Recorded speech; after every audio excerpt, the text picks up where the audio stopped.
You're listening to The Jacob Valk Show. He's breaking down the latest and greatest in sports as only he can. Follow him on Twitter at RealJacobValk. Here he is, Jacob Valk. Hello,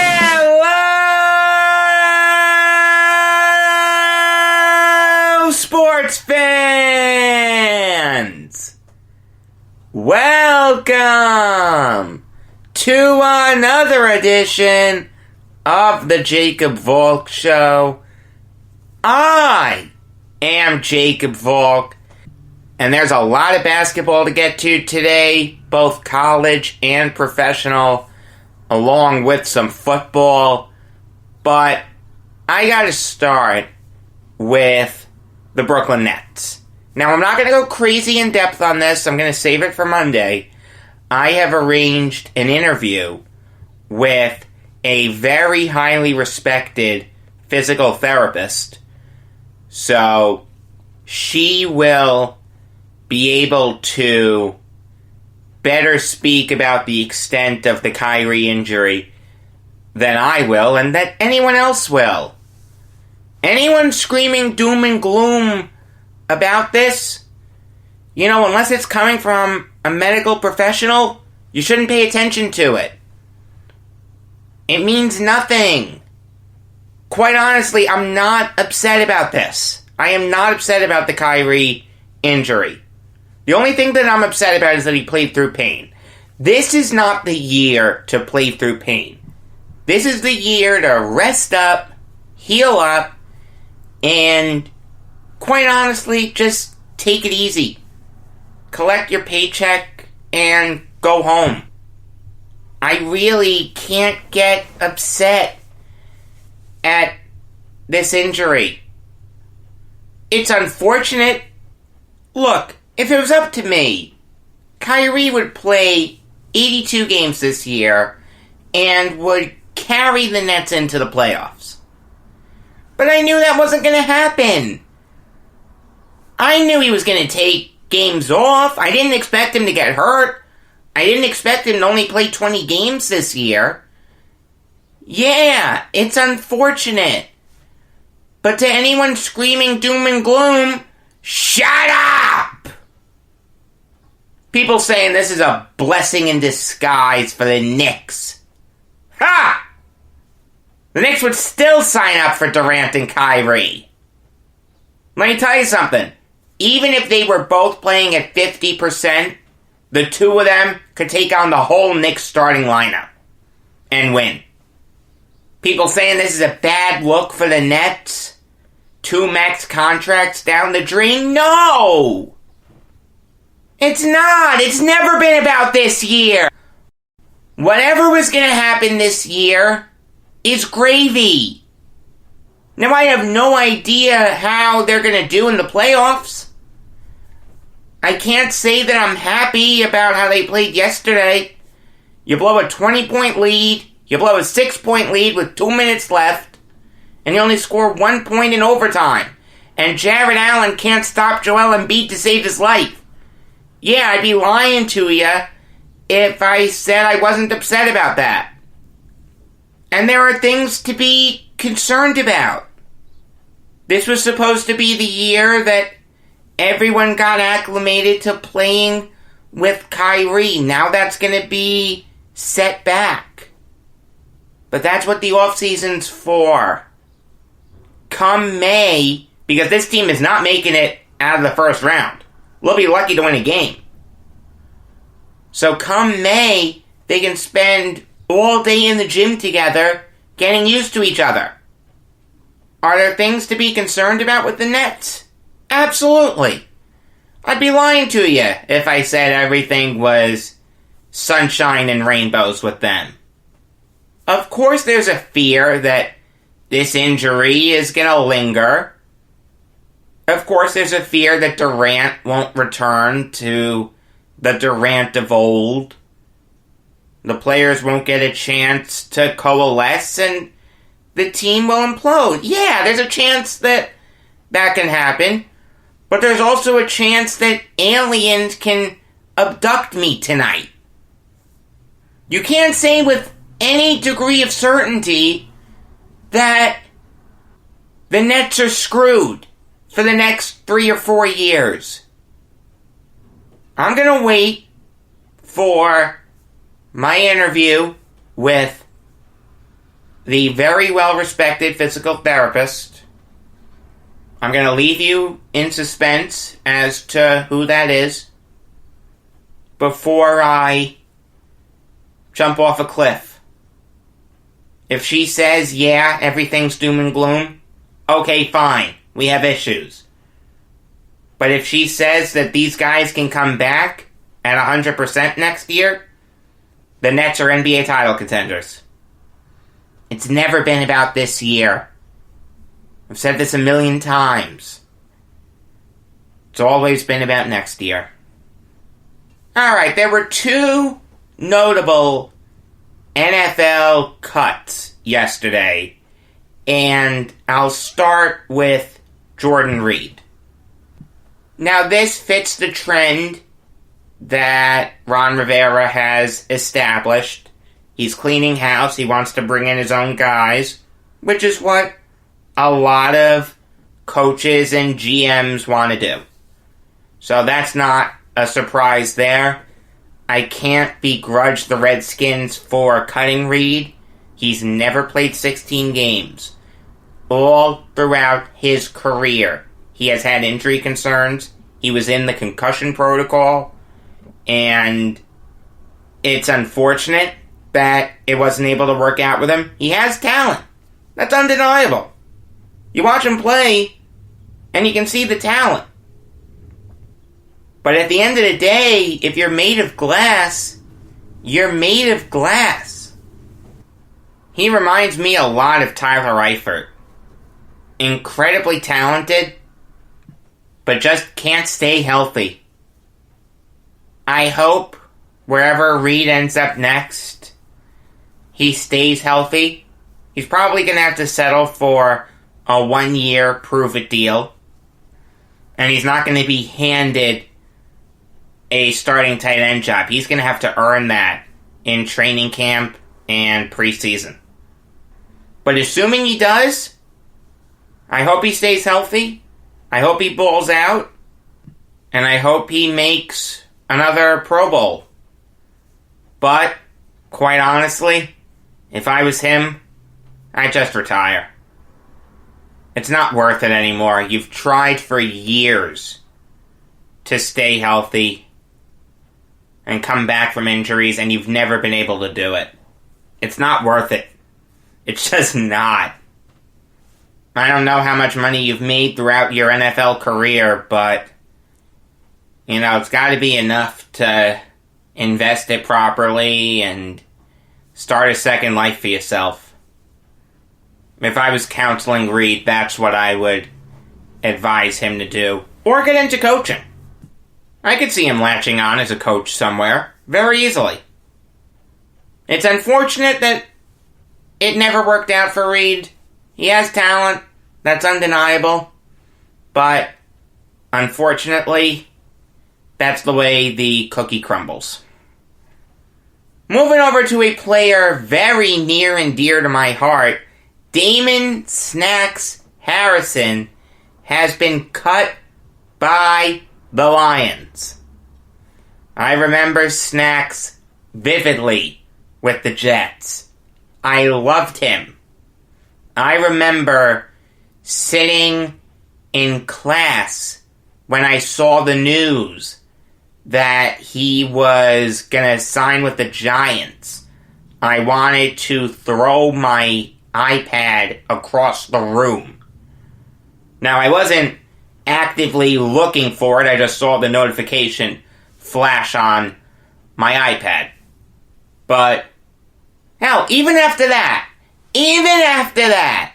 the Jets had an opportunity to bring Damon Harrison back. He was on the trade block. We all knew it. And he got sent to the Lions for a 5th-round pick. You're telling me the Jets couldn't send at least a 4th-round pick over to the Giants? It never, ever made sense to me.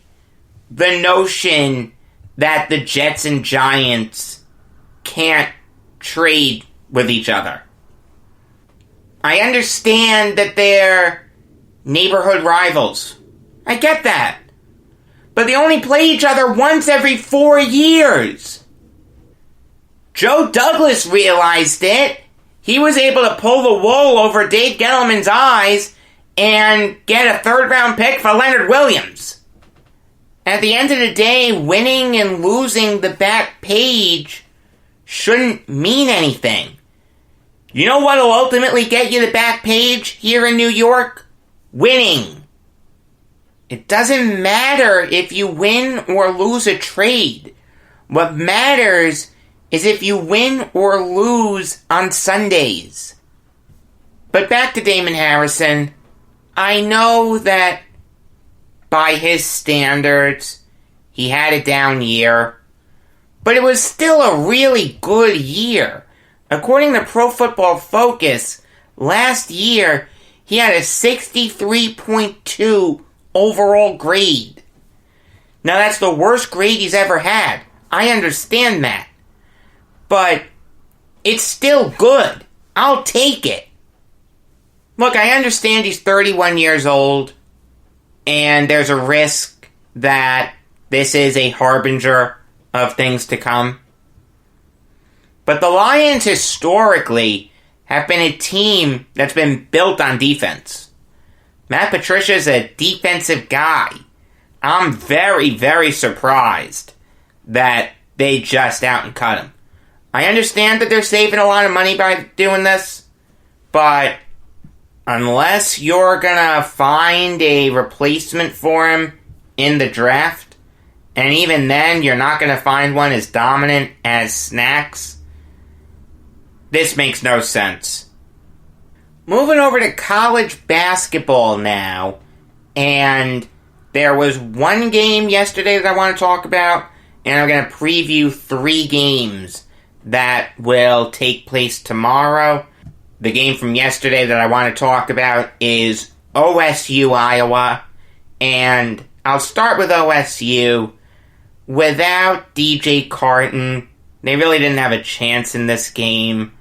You know, I give E.J. Liddell credit for stepping up, and he played well. No question about that. 17 points and 8 rebounds? Who saw that coming? But ultimately, the loss of Carton was just too much. You can't begrudge OSU for this loss. They lost to a better Iowa team, and they lost to an exceptional player in Luka Garza, a guy who I think is going to be a great player in the NBA. He reminds me a lot of Jaren Jackson Jr., except Garza is a much better rebounder than Jackson is. The sky is the limit for this kid. The sky is the limit for Iowa. Iowa will go only as far as Garza will take them. And we have seen it before. In March, all you need is for one player to get hot, and I mean get really hot, and he can lead a team to a deep, deep, deep run. Kemba Walker did it. Jimmer Fredette did it. Let's see. RJ Hunter did it. It happens all the time. It wouldn't surprise me at all if Iowa made it to the Sweet 16, maybe even further than that, with a player like Garza leading them and a really good coach in Fran McCaffrey. Don't be surprised by that at all. Also, I've had some people ask me about this. Am I going to do, like, bracketology? No, I am not going to predict what the actual March Madness bracket is going to be. I'm going to preview March Madness, absolutely, but I'm not going to be doing bracketology specials. That's not going to happen. I tried to do it once, just for fun, and it got way too hard, way too confusing. I don't know how guys like Joe Lunardi do it. I really like Lunardi, by the way. He's very smart, very good at what he does. Moving over to the games tomorrow that I want to talk about, I will start with Kansas Baylor. This is going to be a sensational game. It is very possible that this game is the best game that we've seen all year in college basketball. You have two of the best defenses in the nation going at it. I don't know what the over-under is on that game, but take the under. When you look at Kansas, you don't need me to extol the virtues of Bill Self. You know how dominant he is, and I've talked about them before, but I'll reiterate it. Devon Dodson, Udoka Azubuike, and Okai Agbaji are three really talented players. Azubuike may be the best shot blocker in the nation. He may even be the most dominant big man in the nation, with the exception of Luka Garza. Now that I'm thinking about it, Garza's probably first, Azubuike is second. But this is a fantastic Kansas team.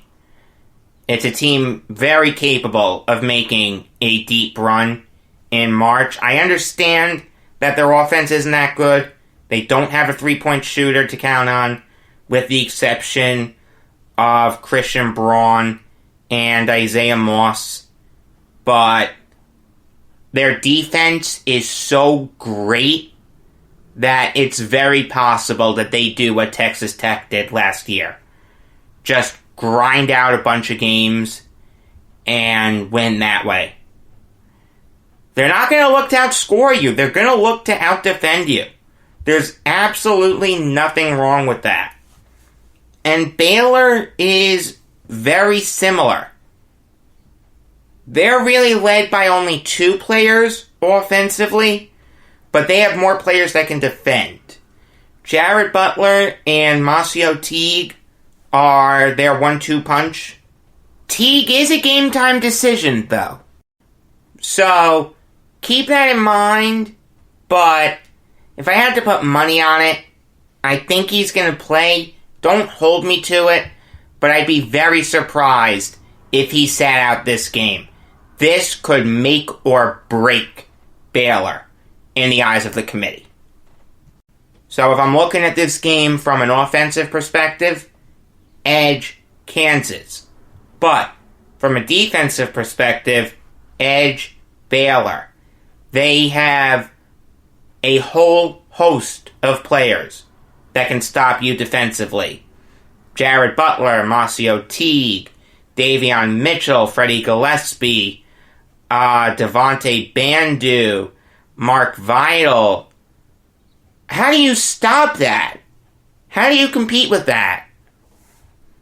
This is Scott Drew's best coaching job by far. I am picking Baylor in this game, and it wouldn't surprise me at all if they won the whole thing. I'm not saying definitively that they will, but if I had to make a pick right now, Baylor is my pick. Moving over now to Oregon, Arizona. And, look, I've talked about Oregon before. I really like Oregon this year. Peyton Pritchard, Chris Duarte, and Will Richardson are three really fun players to watch. Richardson is Lou Williams 2.0. Peyton Pritchard is one of the best scorers in the nation. And Duarte is a solid all-around player. They have a really good coach in Dana Altman. He's been doing this for a long time. And this is shaping up to be one of his best coaching jobs ever. Instead, I want to talk about Arizona, a team that I haven't focused on as much, but they're still really good. Going into this season, the guy who everyone was focusing on for Arizona was Nico Mannion. And Mannion has had a solid year. 13.5 points, 2.5 rebounds, 5.5 assists. I'm rounding. Solid year. Nothing to be embarrassed about. But not great. And he's hurt his draft stock this year. Now, it's very possible that he's still a lottery pick, but he's had an underwhelming year.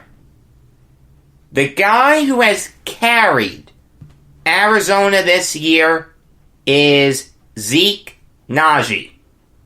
A really, really good player, really fun player to watch. A very, very dominant big man. He's averaging 16.5 points to go with 9 rebounds. He's not great defensively. He's not at the Garza and Azubuike level when it comes to dominance, but he's still really, really good. Josh Green is another really good player.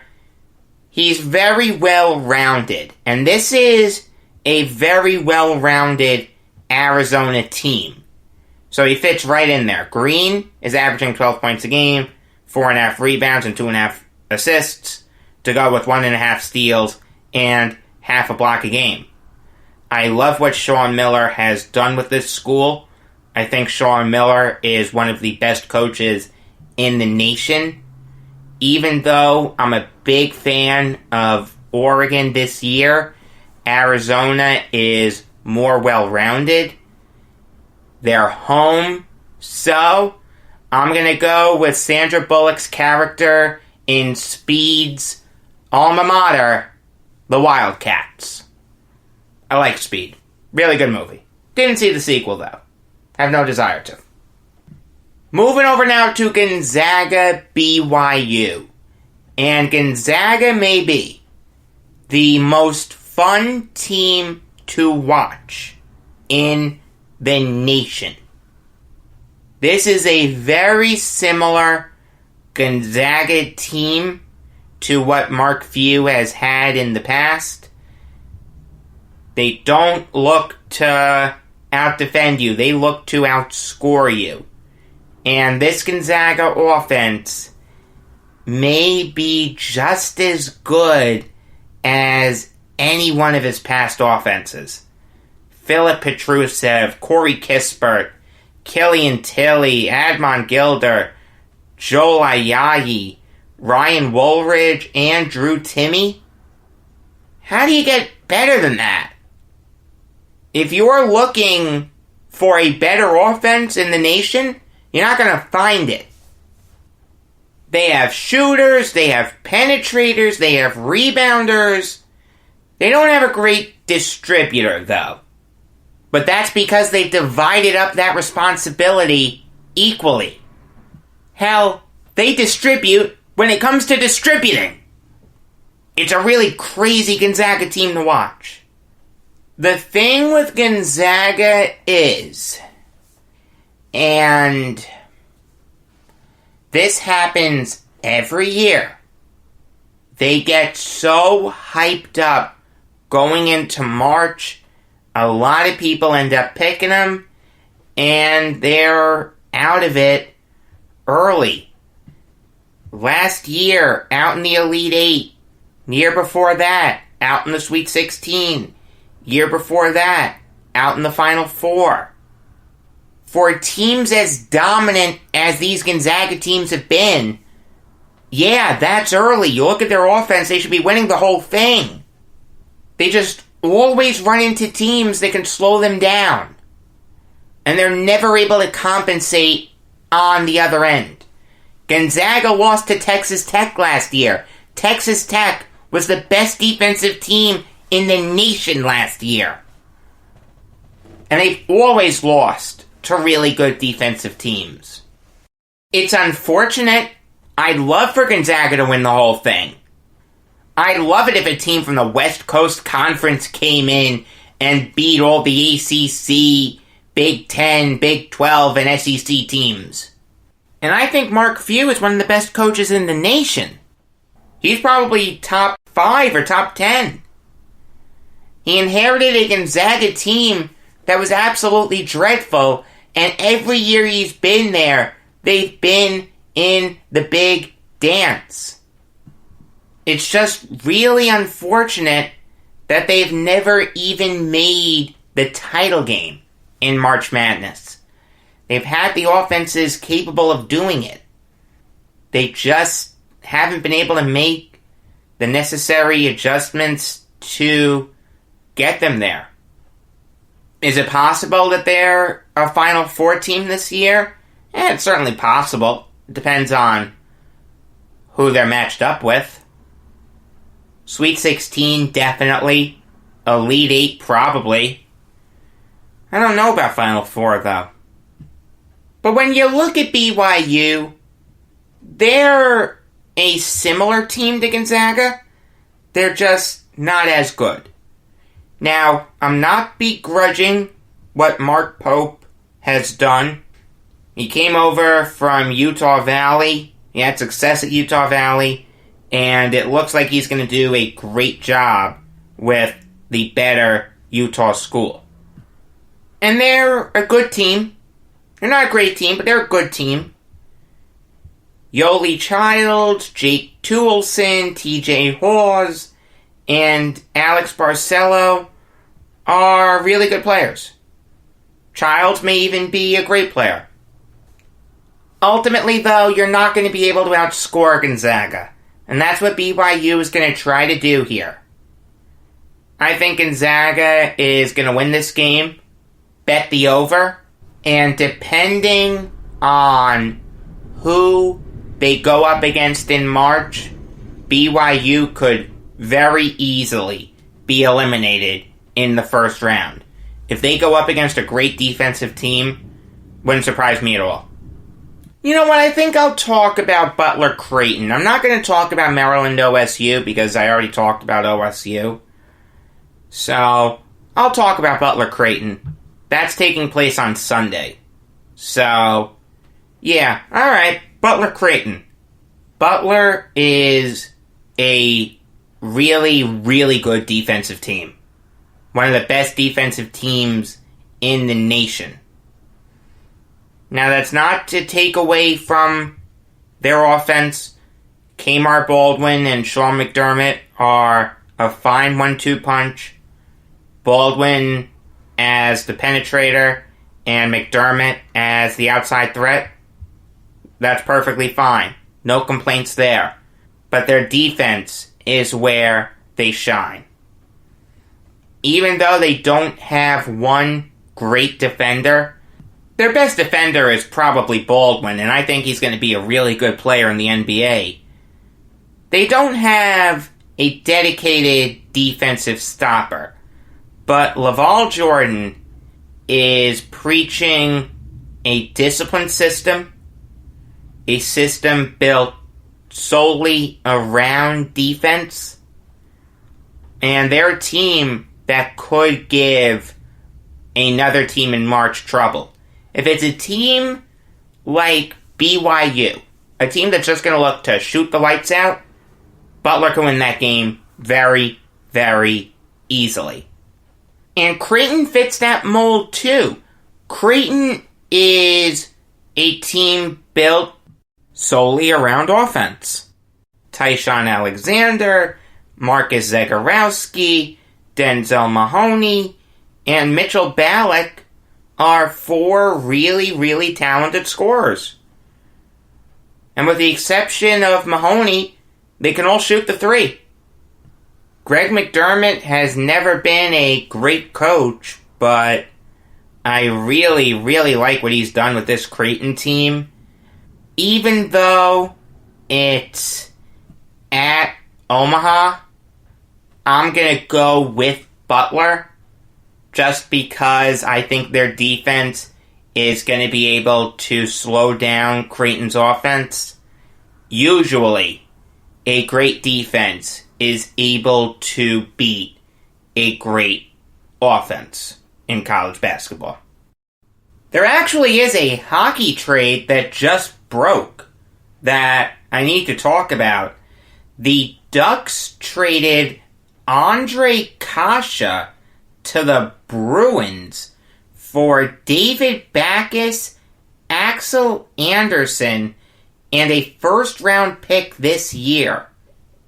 Now, this is a fantastic trade for really both teams, but the Bruins get the edge. This is an NBA trade. The Ducks are taking on a really bad contract, David Backus.